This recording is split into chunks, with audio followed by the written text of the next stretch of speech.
You have, We're live, dude. there you go.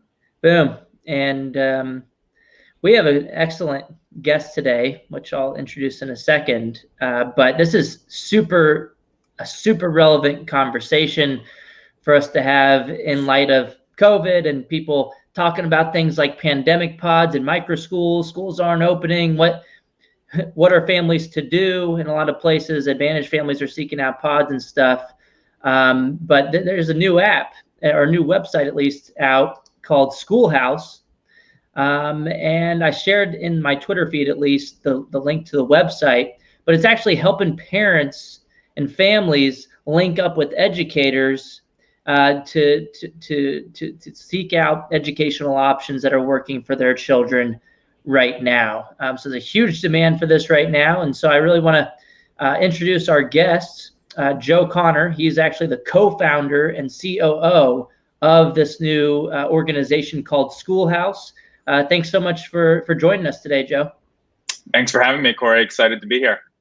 Yeah, so I gave a quick introduction. Could you give us a longer form introduction of your interest in education just in general, but then your background, but then also I know our listeners really want to get into what are the details of Schoolhouse and how can it help families? Absolutely. So I'll start with my background briefly. I started in the public charter school sector. So worked for several years for KIPP public schools on the East Coast. After a couple of years of doing that, was recruited out to California to open up a new charter school in the Bay Area, working for Rocket Ship Education, which kind of styled themselves as a KIPP 2.0. So everything they had learned from KIPP plus kind of some Silicon Valley ethos. And I was in the process of opening up a new school out there in San Jose when I ran into the California buzzsaw of local land use and union politics. So we actually got sued trying to open up the new school, had to have a number of board meetings at the county level, and ultimately were denied the opportunity to open the school. So after a couple of years of teaching, and now I was ready to go into leadership, I figured that if I really wanted to be able to open up new schools, I needed to figure out the legal aspect of it. So ended up pivoting, going to law school for several years. So I was at Notre Dame Law School, continued my education work there. They have a think tank called the Alliance for Catholic Education. So did a lot of work with them in school choice, both on the charter sector and the private school sector. Then when graduated, I worked for Alt School, a Silicon Valley startup, helping them figure out their strategy to open up micro schools in 50 states. After working for them for a little bit, ended up working for a law firm where I continued my work and started seeing the writing on the wall that there were more and more money and more interest and more talent flowing into kind of what people call the micro school sector. So really small schools, 10, 20, 30, 40 kids. And part of it was because parents really didn't have choice in a lot of places. There are obviously charter schools in most states.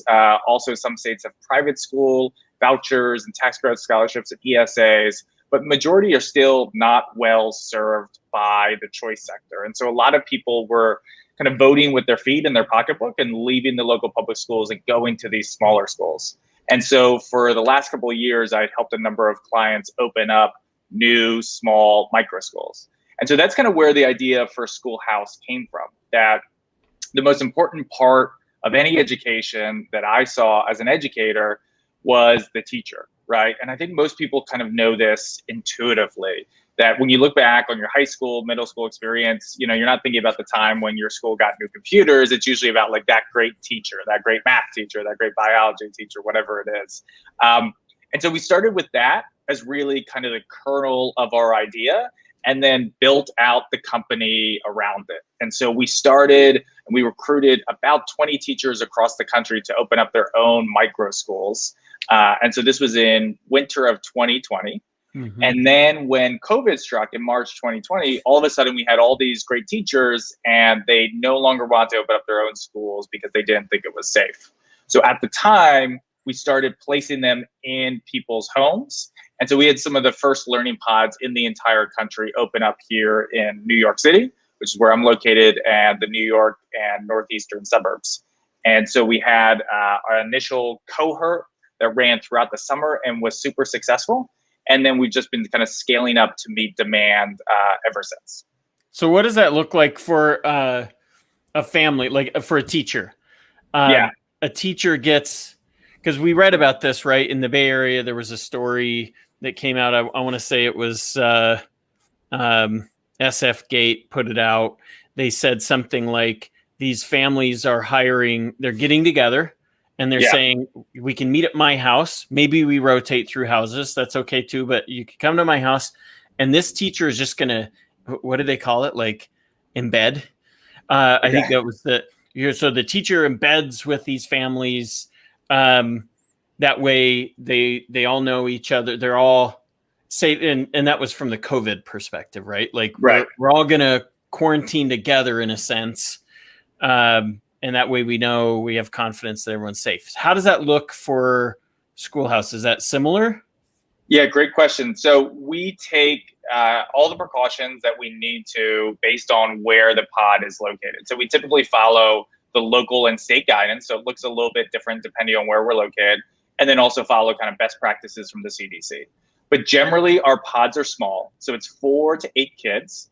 Usually they all typically know each other from the same school, or maybe their neighbors, parents know each other.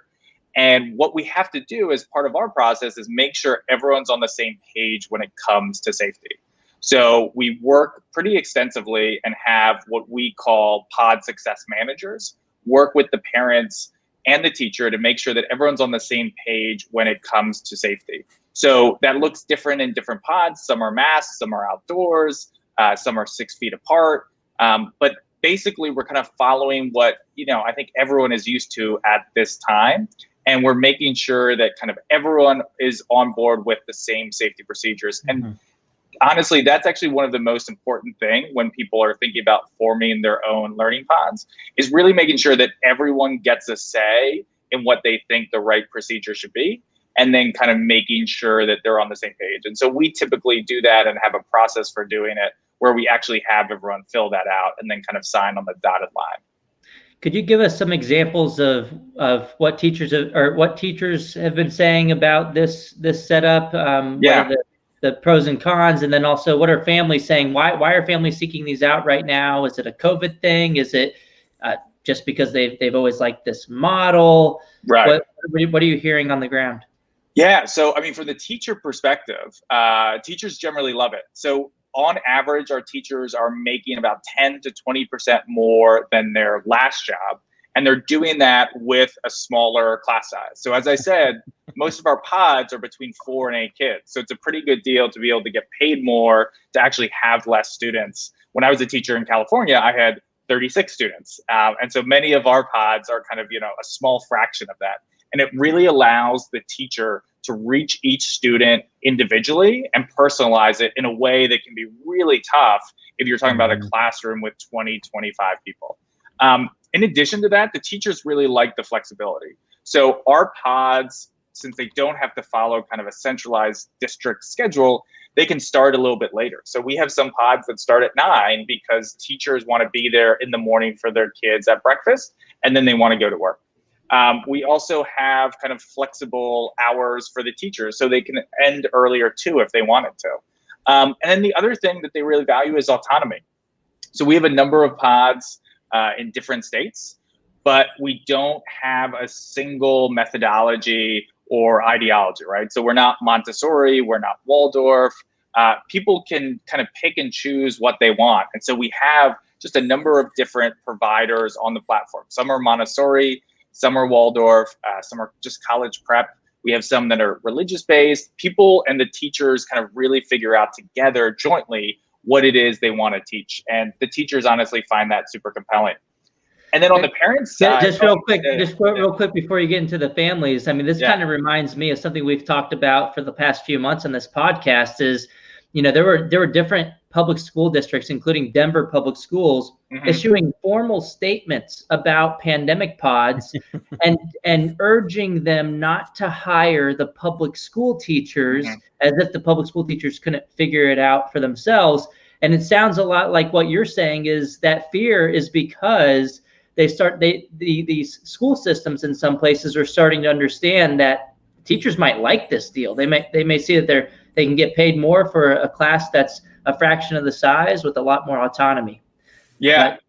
Absolutely. I mean, one thing I think is that teachers generally, unlike other professions, don't have a lot of competition for them, right? So if you're teaching in New York City, what you are making in the Bronx is the same as you're making in Manhattan, is the same as you're making in Queens. It's generally in lockstep with what the union has negotiated. And that's true pretty much across the board. And we really think of teachers, they're not necessarily cogs in a machine. They're more like lawyers or doctors or accountants. It is a demanding, creative profession where one teacher cannot necessarily completely replace another. Each one is different. And so we think that our salary scale actually reflects that. And we pay based on kind of efficacy, how much the parents actually like the teacher. All of that goes into it in a way that most districts and other schools don't. So teachers actually really like that because it turns out that, they want to be treated individually. They don't necessarily generally like oftentimes the salary scale and ladder that they get stuck with. But to get to your question about what the parents love, I mean, the parents love a lot of the same things that the teachers do. They love the flexibility. So a lot of our parents love the idea that, if they want to take off a certain holiday, that they don't have to lobby the district for, right? They can just decide as a small group. And I've been on these calls and it seems like such a small thing, but parents love the idea that, this is actually something that's responsive to me and my family and our needs. And it's not something where we're just kind of an afterthought and decisions are made without us really even being taken into account. So parents love that flexibility. And they also love the small class size.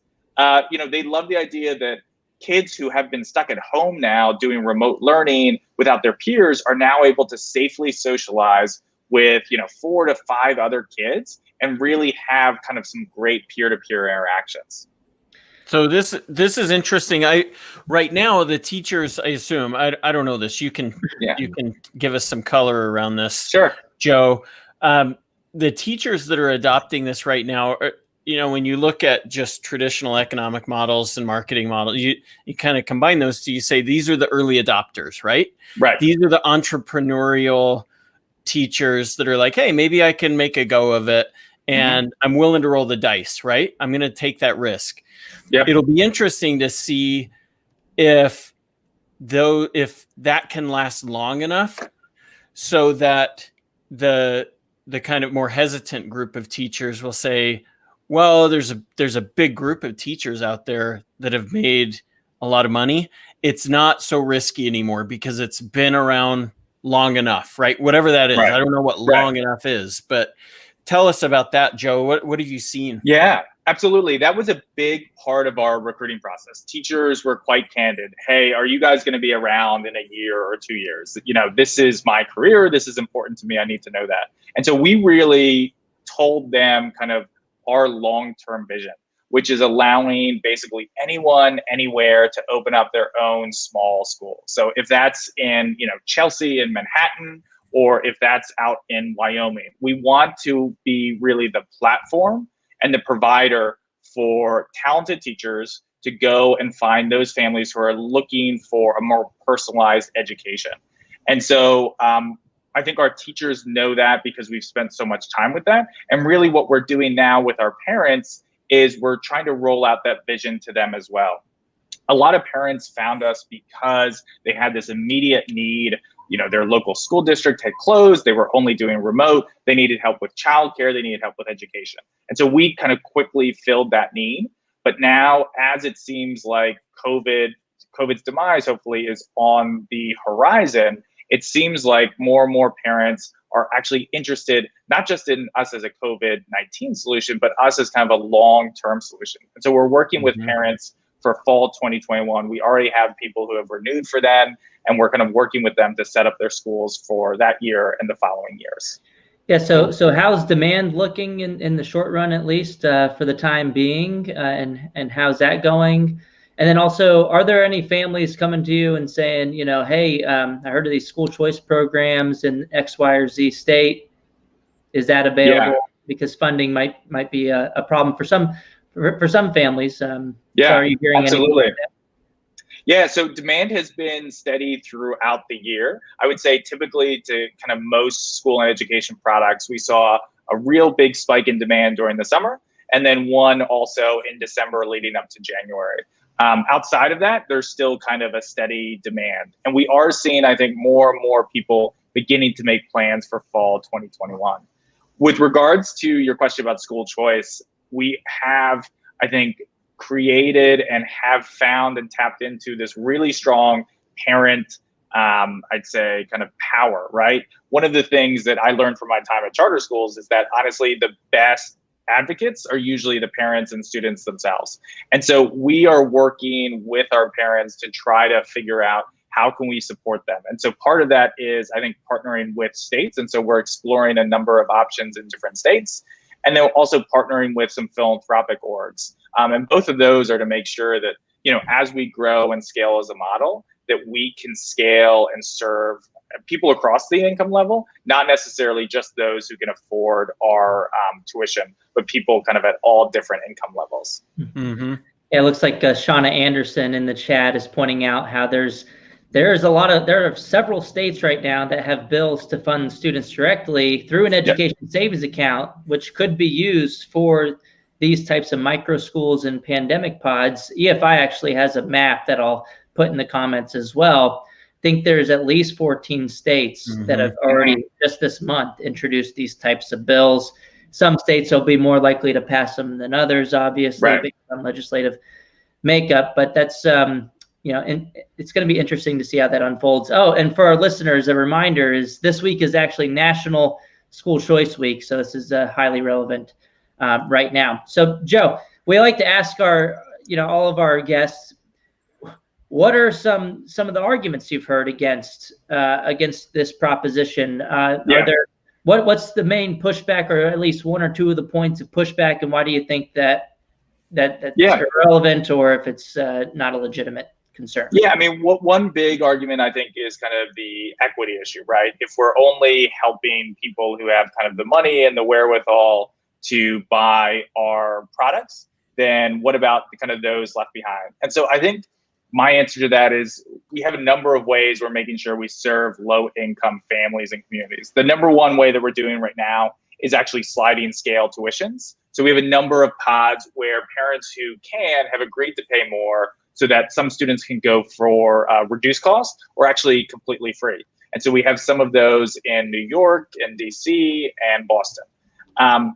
But also, I think it's one of the things that kind of longer term, there is a limited pool of people who are willing to do that. So that's where we are trying to explore school choice options, many of which, especially in the private school sector, actually focus on those low income parents. And so we think that, similar to how parents now are used to paying for a number of education options outside of school, we think that one of the things that the pandemic really has changed is that parents, for the first time, many of whom just always defaulted to the local school district, are beginning to become kind of consumers in that area, right? They were at home with their kids now for nearly a year. They saw what was going on in the school. Some people were fine with that. Some people weren't. And so we actually think it's really incumbent upon these states to actually give that money back to the family so they can make the best decision. A big part of that is that actually families almost presume that the money is theirs. So one of the interesting things that came throughout the summer was when I was talking to parents who were signing up, in many cases, they actually assumed that the state would step in and pay for their education at some point because, their school wasn't open. So why wouldn't the money follow them? Which is kind of people know that, I think, in the choice world, but for people outside of that, it's kind of this novel concept.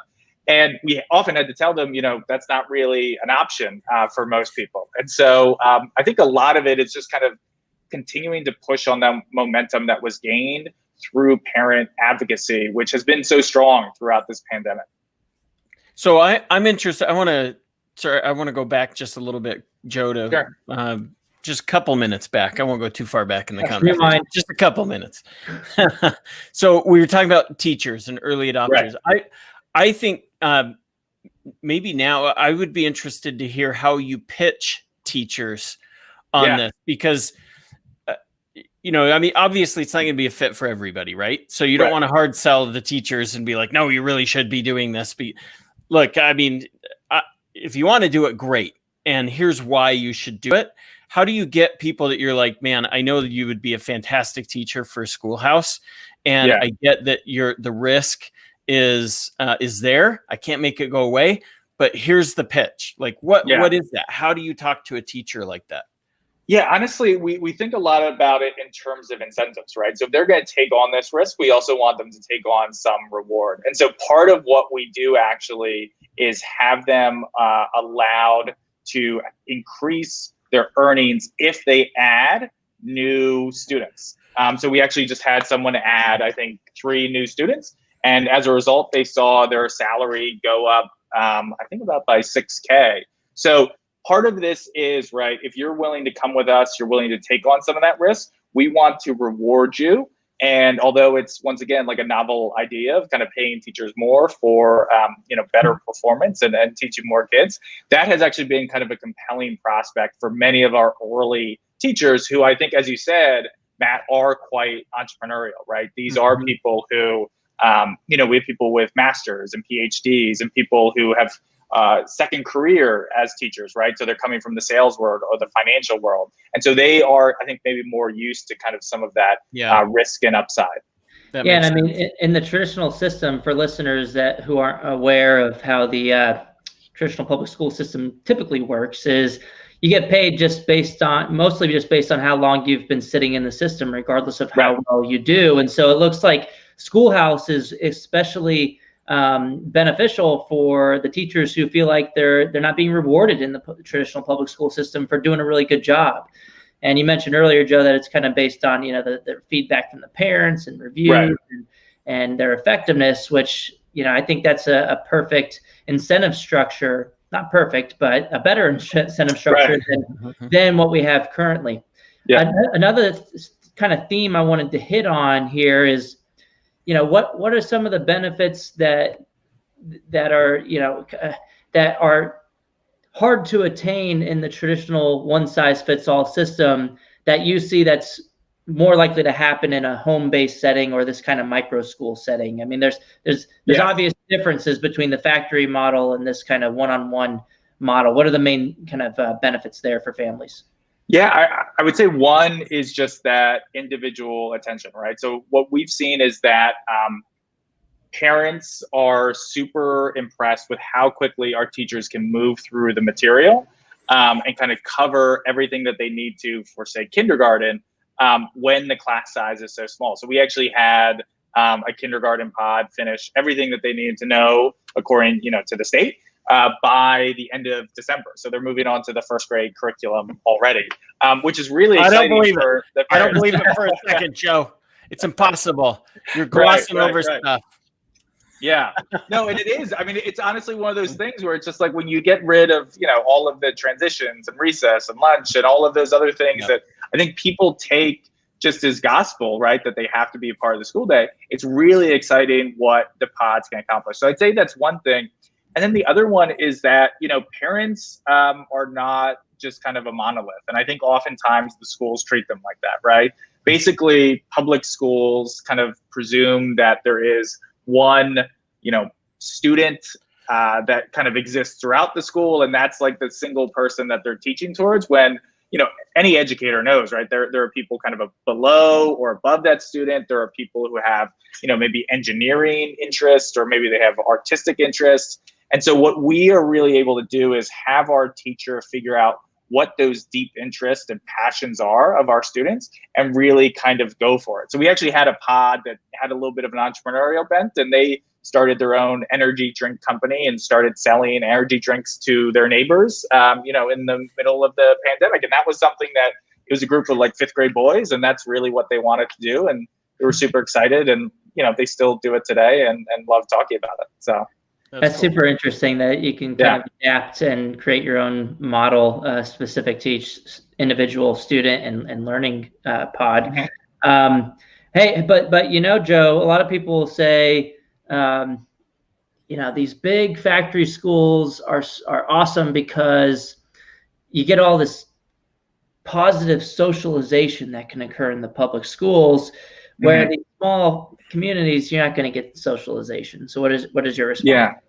Yeah. I mean, honestly, I think parents had a similar concern before they started with us. And then once they started with us, I think that kind of became more of an academic concern, to be honest. The reality is, in a class of 30, your student is not going to be, have very close relationships with all 30 parents. And I think that's true for the parents too. So typically what results is people do what they always do, which is group kind of according to how they want it.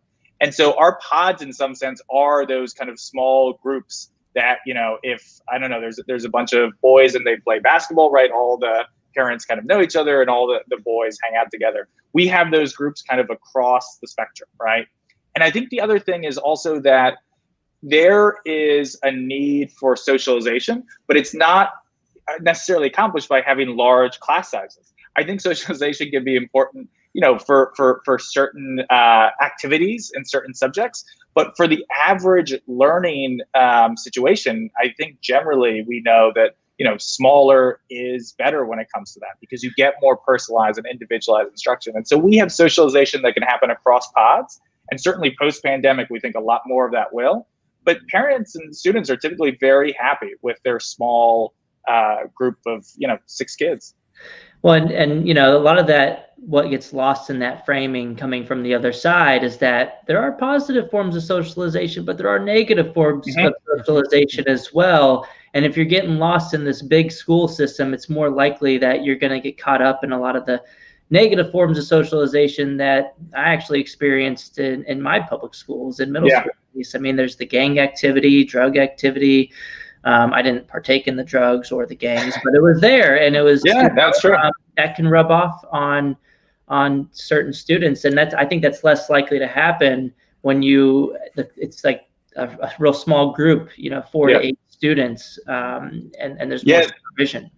It's been pointed out too. It's been pointed out that socialization in school in public schools is unlike any other form. Like, you get out of high school, and in what other setting for the rest of your life will you only be socializing with people in your specific age group?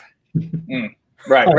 That won't happen. Like, you'll go to work somewhere where there are people that are older and younger and whatever. I mean, there's the bullying and fighting and stuff that goes on in the schools too. But yeah, I mean, look, you can still socialize with the other people in these pods, capitalize on the positive forms. And you can still participate in community sports and other types of activities to socialize with people outside of the pod. It's a great point. And we actually do have a number of middle school pods where, when we ask the students, what do you like about this? People reference the fact that they're not bullied in the pods, right? Because it's not this large middle school where, teachers aren't necessarily always around to kind of catch bullying behavior or kind of other, negative behavior like that. And then also, to echo Matt's point, we have a number of pods where, we don't require you to be in a single grade. So we have pods where it's first graders and second graders together, or third graders and fifth graders. And once again, I think parents were a little bit hesitant because they're not used to that setup. But so far, parents have been absolutely thrilled with the outcomes, because oftentimes, if the parents have 2 siblings, maybe they're a grade apart. That's kind of a common pairing that we see. So maybe you'll see something like first grade and third grade. If we put them in one classroom, the parents love the fact that the older kids are actually teaching the younger kids different activities, because one of, I'd say, to really master something is the ability to teach it, right? Because you have to understand it at such a granular level to actually show other people how to do it. And then the reverse is true as well. The younger kids actually are able to kind of see what the older kids are doing, learn best practices, and kind of are exposed to more interesting and deeper material than maybe they would be if they were just surrounded only by their grade. Mm-hmm. I want to know what states are you guys currently in? Where do you guys want to be if you're not there already? And then also, how's the competition looking? And what I mean, there's a recent trend where a lot of people are seeking out these options right now. So I can imagine that there's other people in the space too, and how you're dealing with that. Yeah, I mean, in terms of competition, honestly, because it is such kind of a new idea, there are not many competitors. We would say that, really kind of where we compete is honestly with public and schools that are nearby. So always happy for more people to kind of enter the space, because quite frankly, it's wide open, like most things in education these days. In terms of where we're operating, so we're here in New York, which is where we started originally, and then also in New Jersey, Connecticut, Massachusetts, Maryland, Virginia, DC, and Florida. In the process of expanding to kind of some additional states, such as Texas, California, Illinois, but those states are kind of where we're currently operating and have pods up and running. Well, Florida, Senator Manny Diaz just introduced the bill to restructure all of their voucher programs and other types of school choice programs as education savings accounts, which is the best form of school choice. And now that way the money could be used to enroll children in your microschools out there. So I think that's a state that's doing a lot of great things on school choice, and they continue to be leading the rest of the nation. Arizona's doing pretty well too, but Florida, they just passed the biggest school choice expansion in U.S. history just last year. So that it's looking interesting, to say the least. So yeah, absolutely. Oh, go ahead, Joe.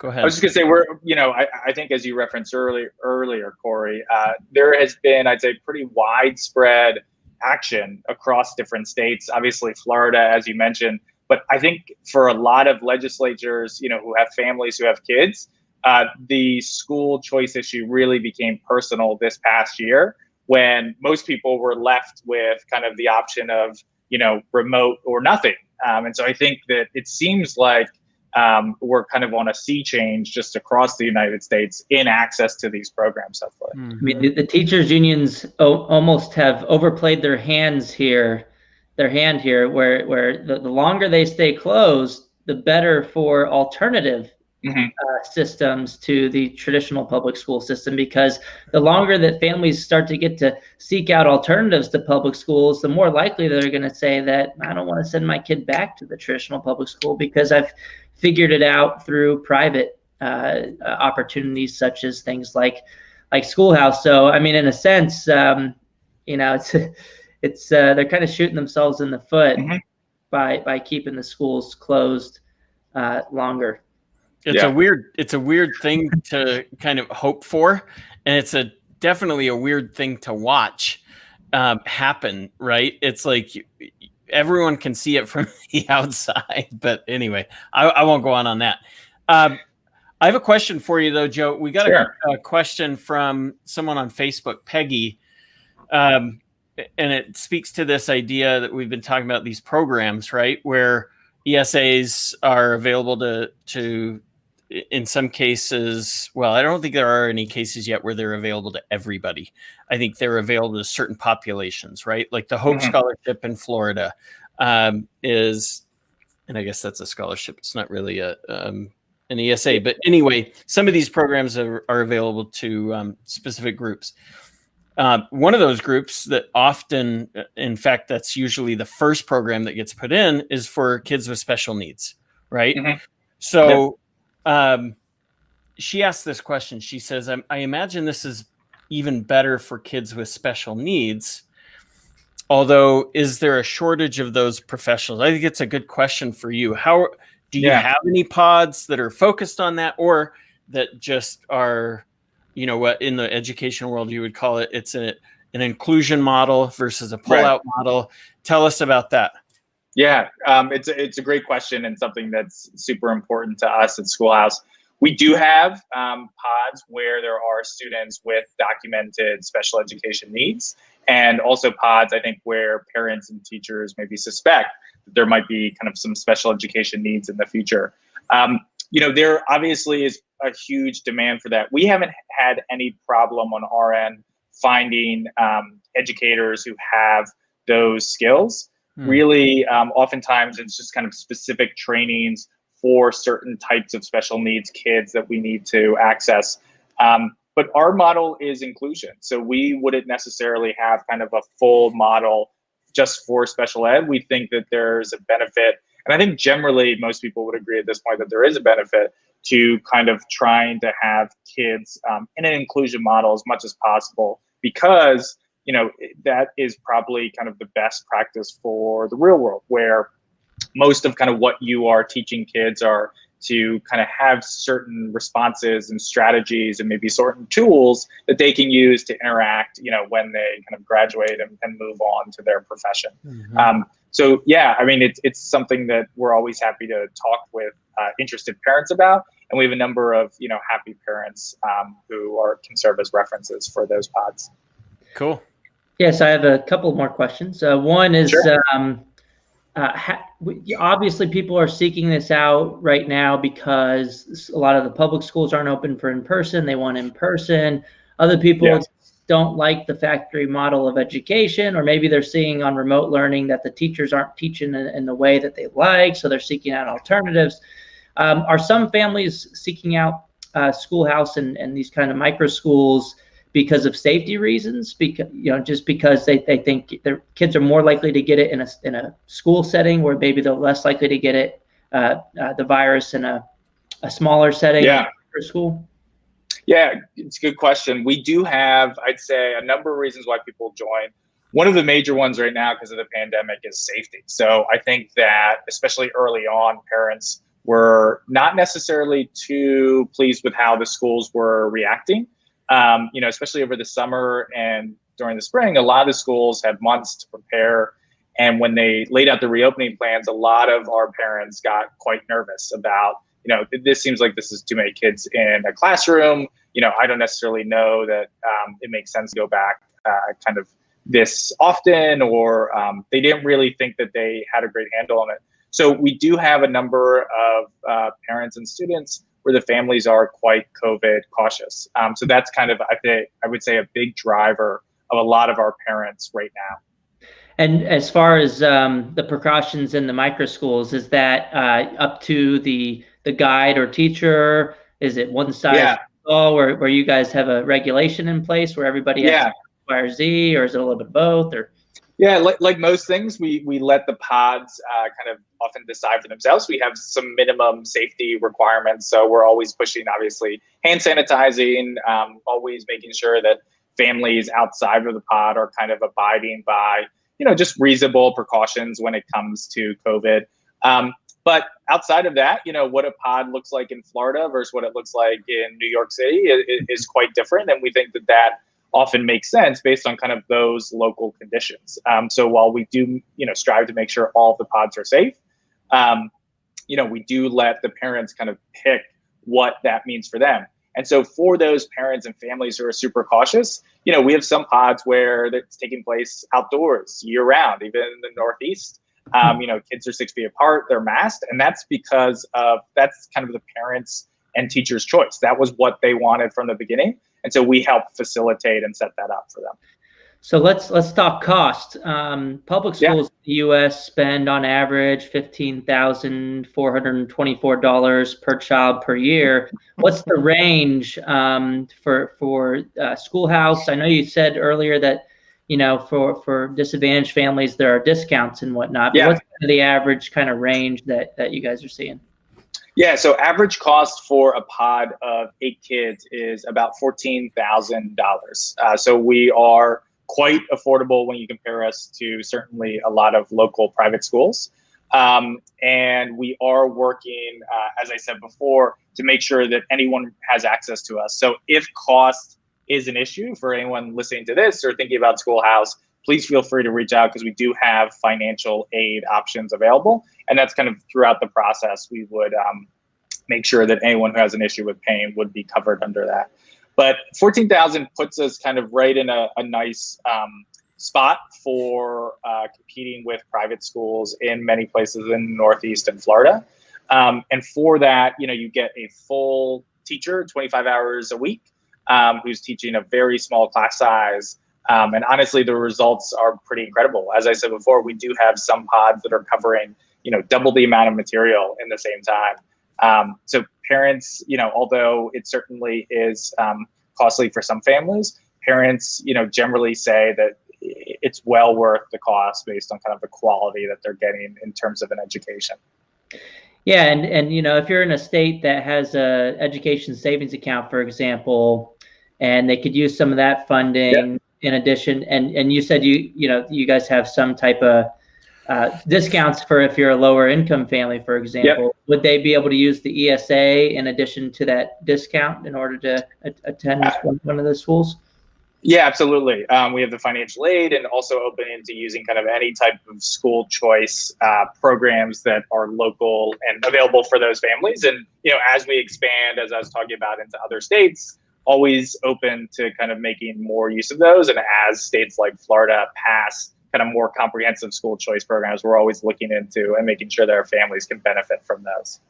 Another thing that, it's interesting to me in a couple of states that most people don't know about is, California has like a homeschool allotment where if you're enrolled in a virtual charter school, the state gives you like $2,000 or $3,000 a year to be able to use for other home-based education expenses. So, that might be an avenue in California for families who live out there. And then Alaska, not a lot of people live there, but they do have a homeschool allotment as well. Yeah. To where you can use some of the state funding, even though it's not like an education savings account per se, it kind of functions in a similar way.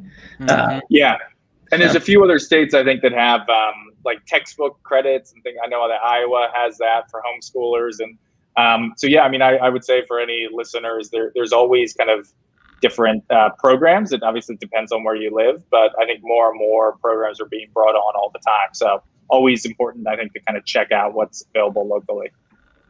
That's cool. So, did you have something, Corey? I always have something, but yeah, go ahead. Go ahead. Your turn. I was just going to ask, you better go first, because I was going to ask Joe if there was anything else he should know. And that's a good wrap up question. So I'm going to let you go, Corey. Oh yeah. I was getting towards that too, but I was just going to ask, what for families who are really interested in this, what should they do right now? What's the first step that they should take? I've already put a link to the Get Schoolhouse website, which I'll put in a second again. But yeah, what do you recommend for families at the moment? Yeah, so if you're interested in Schoolhouse, go to our website, www.getschoolhouse.com. That's for both parents and teachers. On the teacher side, we're always hiring new and great teachers. And on the parent side, we're always in the process of making more pods. So as I said, we're available in mostly along the East Coast, but also moving into Texas, California, and Illinois. So happy to set up pods there and kind of continually expanding into new states. So even if we're not in your state yet, I would recommend signing up, and we'll notify you when we're opening up nearby and local pods. So that's kind of the big step. And then once you sign up, we have counselors who will reach out through phone and email, and we'll kind of walk you through the entire process. Awesome. So they can touch base with you on your website. Where else can they find you, Joe? Your company? Yeah. So if you have any individual questions, you can feel free to email me at joe@getschoolhouse.com. On Twitter, my handle is @JosephJConnor. And I respond to direct messages there as well. Awesome. Cool. And I just linked to the Twitter for Get Schoolhouse, at least, so people can go follow the organization on Twitter and keep in the loop with any updates. That sounds great. Awesome. Thanks for joining us today, Joe. It's been good. We've got a lot of engagement from people. Obviously, there's interest in what you're doing and in micro schools generally. So we appreciate your time, and thanks for coming on with us today. Yeah, thank you so much for having me, and thanks for all the work you do in education and school choice. So keep up the great work. Yeah, thank you so much, Joe. Yeah, for everybody who has tuned in, thank you so much for checking out another weekly episode of the Educational Freedom Institute podcast with Corey DeAngelis and Matthew Nielsen. And we were joined again by a special guest today, Joe Connor, who's the co-founder of Schoolhouse, an organization who connects educators with students at microschools in the United States. So go check out their website, which is in the comments, getschoolhouse.com. Thank you so much, everybody. Super happy to talk to everybody again next week. Have a good one.